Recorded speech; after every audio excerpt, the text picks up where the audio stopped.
안녕하세요. 위클리 비글TV입니다. 오늘 준비한 소식은 우리 해군의 초공동 어뢰 개발 관련 소식입니다.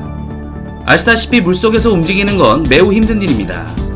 비행기는 비할 바도 못되고 자동차와 비교하더라도 바다에서 움직이는 가장 빠른 고속 정도 자동차의 속력을 따라잡기가 매우 힘이 듭니다. 이는 항력 때문입니다. 물체가 유체 내에서 운동할 때 유체에 의해 운동에 방해되는 힘을 받는데 이를 항력이라고 합니다.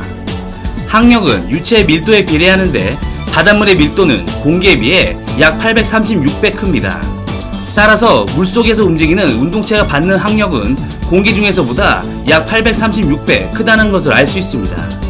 즉 공기 중보다 물속에서 움직이는 게 정말 힘들다는 것을 알 수 있습니다.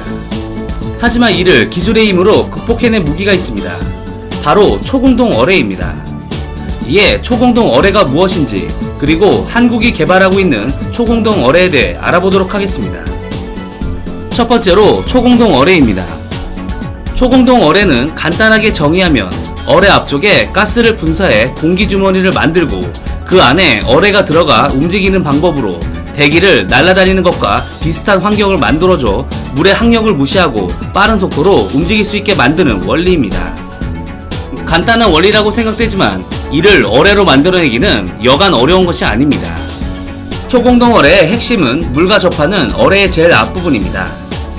이 접합 지점은 저기압의 기포를 만들기 위해 원판이나 원추형으로 설계되는데 이 부분을 공동 발생기라 부릅니다.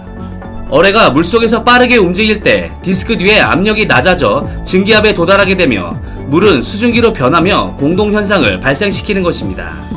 이로 인해 저압의 기포로 둘러싸인 어뢰의 항력은 현저히 감소하게 됩니다. 공동 발생기는 효과적으로 초공동을 만들기 위해 여러가지 형태로 연구되고 있습니다. 원판이나 원추 모양의 경우 어뢰에 조금 앞으로 튀어나가게 설치하여 양력을 주거나 주행 방향을 바꿀 수 있도록 받음각을 줄 수 있습니다. 이렇게 공동 발생기를 최적화할지라도 단순 구조물로 발생된 자연 공동에 의해 기포가 어뢰 전체를 덮는 것이 불가능합니다.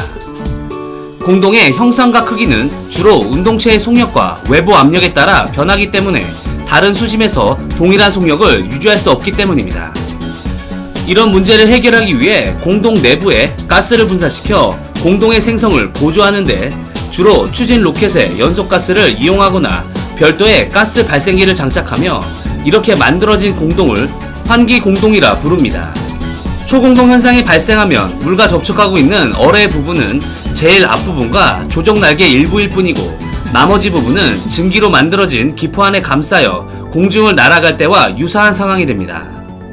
항력이 급격히 줄어들어 마치 물속을 날아다니는 것처럼 되는 것입니다. 초공동 현상을 이용한 어뢰는 추진기관이 초공동 내에 위치합니다. 즉 일반적인 물 밖의 환경에 위치했다고 생각하면 쉽습니다. 보통 일반적인 어뢰는 주로 프로펠러를 사용하지만 초공동 내에서는 사용이 불가능하며 빠른 속력을 구현하기 위해 로켓 추진기관을 사용합니다. 그러나 기존의 고체 로켓 추진기관으로는 사거리가 짧아 이를 보완하기 위해 금속 분말 형태의 해수 반응 연료와 산화제로 해수를 흡입하여 사용하는 해수 흡입형 로켓 추진기관을 사용하게 됩니다. 초공동 어뢰의 대표 어뢰는 러시아의 VA111 시크발입니다. 시크발은 초공동 현상을 이용한 어뢰의 시초라고 할 수 있습니다.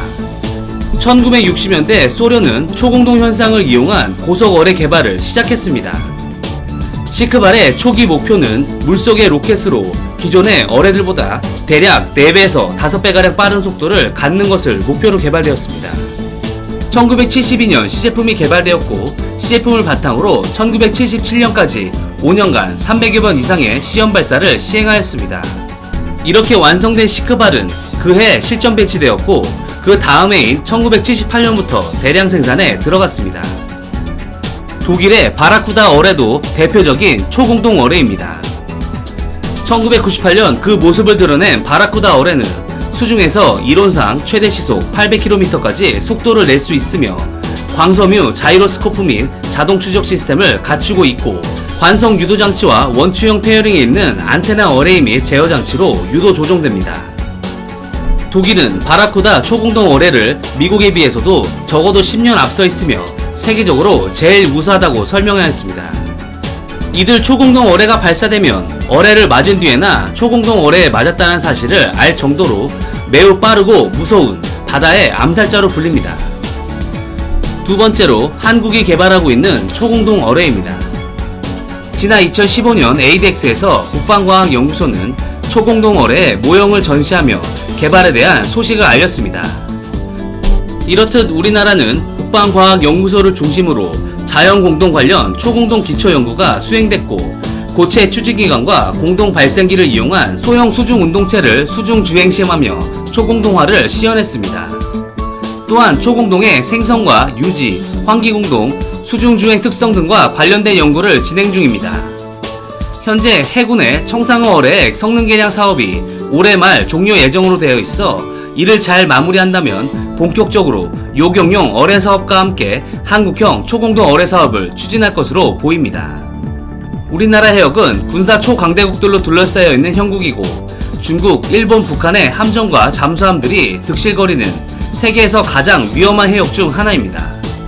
이에 대한민국은 해군력의 증강을 위해 핵추진 잠수함, SLBM, KDDX 차기 구축함 사업 등 해군의 전력을 한층 올려줄 수 있는 굵직한 사업들을 추진 중에 있습니다. 한국형 초공동 어뢰도 이와 마찬가지인 무기 획득 사업이라고 할 수 있습니다. 대한민국이 초공동 어뢰를 개발해 보유하고 있다는 사실만으로도 북한을 비롯한 중국, 일본 함정들은 매우 조심할 수밖에 없습니다. 상호 엄청난 피해로 인해 전면전이 일어날 가능성은 적지만 중국, 일본은 항모 전단 등 덩치가 큰 상징적인 해군 전력을 앞세워 한국의 영해에서 정치적 이해관계로 인해 무력 시위를 벌일 가능성은 매우 농후합니다. 이때 우리의 해군도 경항모와 핵추진 잠수함, 특히 다량의 SLBM과 초공동 어뢰로 무장된 잠수함들을 분쟁 지역에 보낸다면 그들은 절대 도발할 수 없을 것입니다. 현대의 전장에서는 전면전에 특화된 무기체계들이 대부분이지만 상대국의 도발을 사전에 차단하기 위해 전력을 일부러 과시하는 경향을 보여주고 있습니다. 중국이 자국의 항공모함과 스텔스 전투기가 최고의 성능을 가지고 있다고 대대적으로 과장된 정보를 흘리는 이유도 이 때문입니다. 한국형 초공동 어뢰는 우리 해군의 전략적 무기면서 동시에 적의 도발 시 어떠한 방어체계로도 막기 어려운 어뢰를 사용할 수 있다는 전쟁 억지용 무기수단이 될 수 있는 것입니다. 국방과학연구소는 이미 초공동 어뢰의 핵심 기술을 모두 확보한 것으로 알려져 있습니다. 구체적으로 어떠한 스펙으로 개발될지는 지켜봐야겠지만 독일의 바라쿠다급과 같이 마하 0.6 수준의 초공동 어뢰로 개발되었으면 하는 바람입니다. 이상 위클리 비굴이었습니다. 시청해주셔서 감사합니다.